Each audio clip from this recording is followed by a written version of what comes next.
David Davis.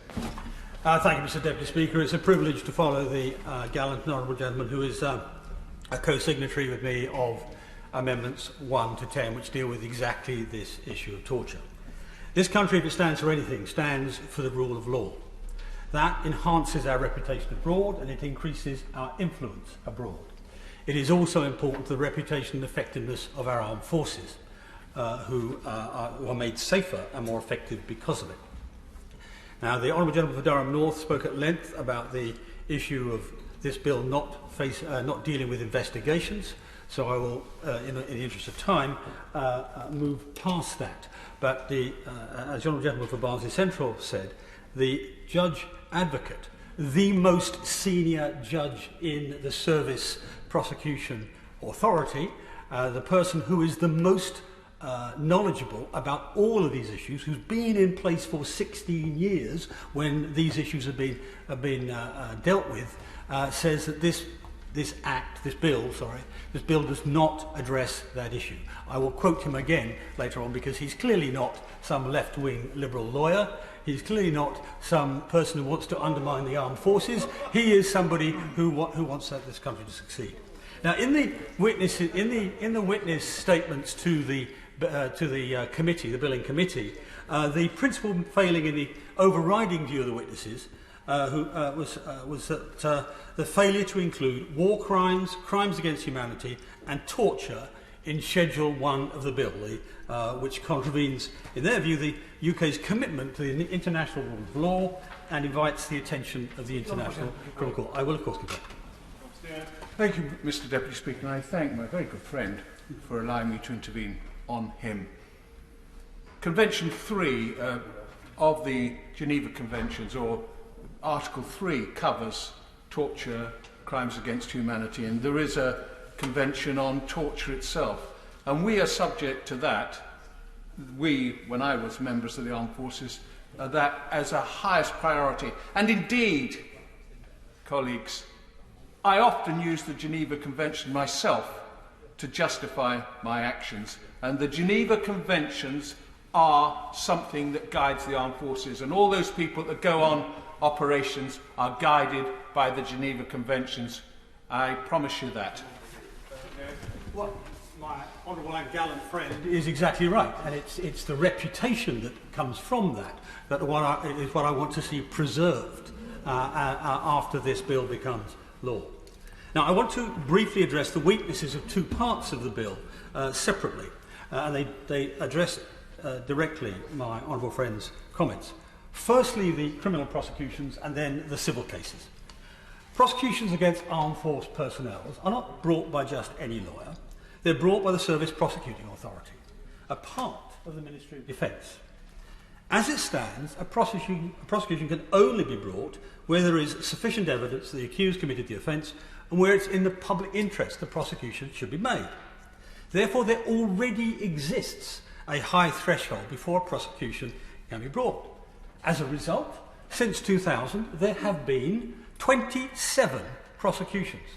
Given the number of thousands of our armed forces that have been operational in difficult circumstances, in close quarters with a civilian population, against an asymmetric enemy, that is an astonishingly low number.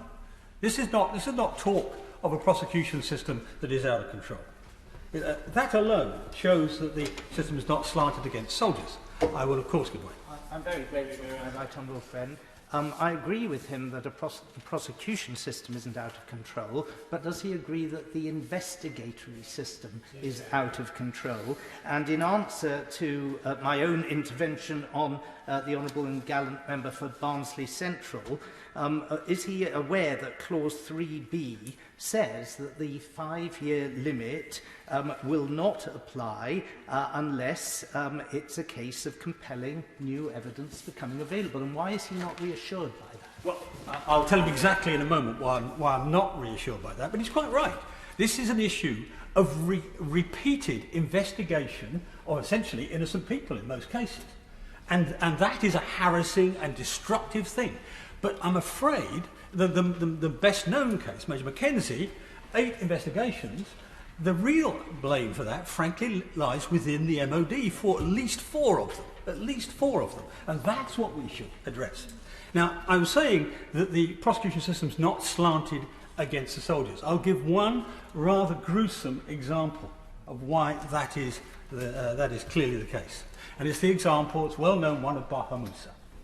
Baha Musa was a 26-year-old Iraqi man who in 2003 was dragged from his desk as a hotel receptionist by British soldiers, handcuffed and taken to a detention facility in Basra. 36 hours later, Baha Musa was dead after being beaten to death and having suffered 93 separate injuries whilst in custody of British forces. Number of soldiers convicted for murder as a result of that? 0. Number of soldiers convicted for manslaughter as a result of that? 0. There was a single conviction of one soldier who confessed to inhumane treatment and got 1 year in prison. So this system, it's difficult. It's difficult for the prosecution authorities and for the authorities to actually make even a clear-cut case of torture, inhumane treatment, or even manslaughter. So I do not believe that this operates against the interests of the armed forces. And indeed, when the government on several occasions has been asked to produce a case of a vexatious prosecution, not an investigation, a vexatious prosecution, they have never been able to name one. Now, this is not surprising. The Service Prosecuting Authority is the body bringing the prosecutions. It already dismisses claims it believes are vexatious. In evidence to the Joint Committee on Human Rights, Nicholas Mercer, the former Command Legal Advisor in Iraq, said, "Before I left the army, I gave legal advice on a number of prominent cases. I found a case was without merit, and I closed it. It is as simple as that. I do not need legislation to do that. It happens already." That is a good reflection on our system already, and we should not be ashamed of it. Now, the area of contention, as already been mentioned by the Honourable and Gallant Member for Barnsley Central, is the question of the triple lock against prosecutions. The government's own stated aim is, and I quote, to raise the bar for prosecutions after 5 years. Now, as the Joint Committee on Human Rights concludes in their scrutiny of the bill, quote, "A limitation period that will prevent prosecutions is unlawful under international law if it prevents investigations and prosecutions in relation to torture, war crimes, crimes against humanity and genocide." Now, the government states this is not a statute of limitations.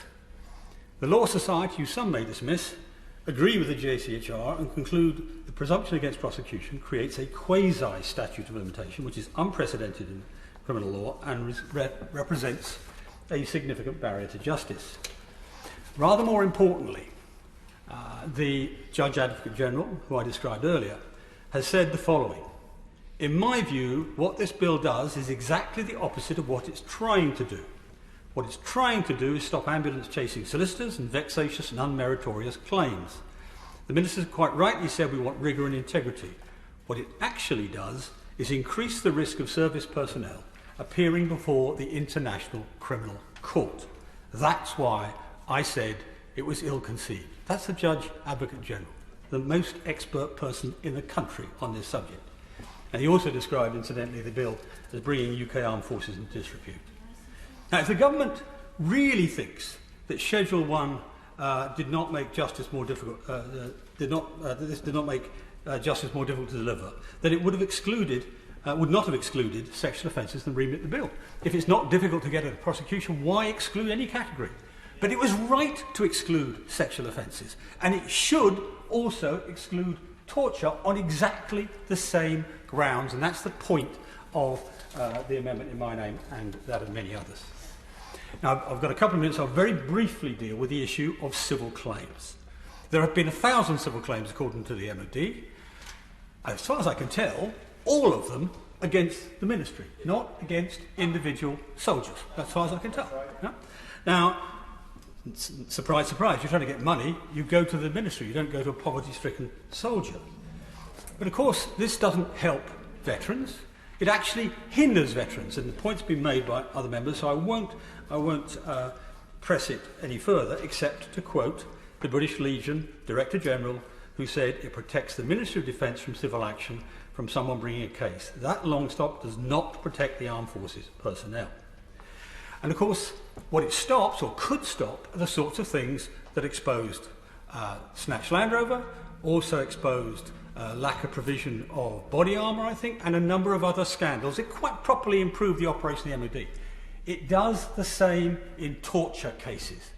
All the stories about torture and rendition in the first instance came from civil cases. All of them. That's what brought it in the public domain, not a single criminal prosecution in the first instance. And it's difficult to bring a torture case. In most torture cases, only two people know about the torture. The victim and the oppressor, the torturer, or torturers. There's no other evidence, typically, available in the public domain. And it's difficult to do. Even in the case of Belhaj, the most famous torture case where we delivered Mr. Belhaj and his pregnant wife to the Libyans, for heaven's sake. Even in that case, it took 10 years, essentially, to get to court. And of course, he got an apology from the Prime Minister. But, so it's this, that's why we say this makes the issue of torture almost impossible to bring to court. And since the time is running out, I'm going to finish by quoting the question that the Judge General put to the Minister in committee. He said that in 2003, 6 MPs were killed. Would we expect that there would be a presumption against the prosecution of their murderers? Would we expect that we gave them special arrangements? Order, could you just read the quote? And I'll let you read the quote. I'll read the quote. Would he be content a member of the Iraqi government's consent we needed to prosecute? Will we accept a decision by that person not to prosecute? In my view, there would be an outrage in this country if the Iraqis behaved in that way, and we should always remember the law should be even-handed to all people.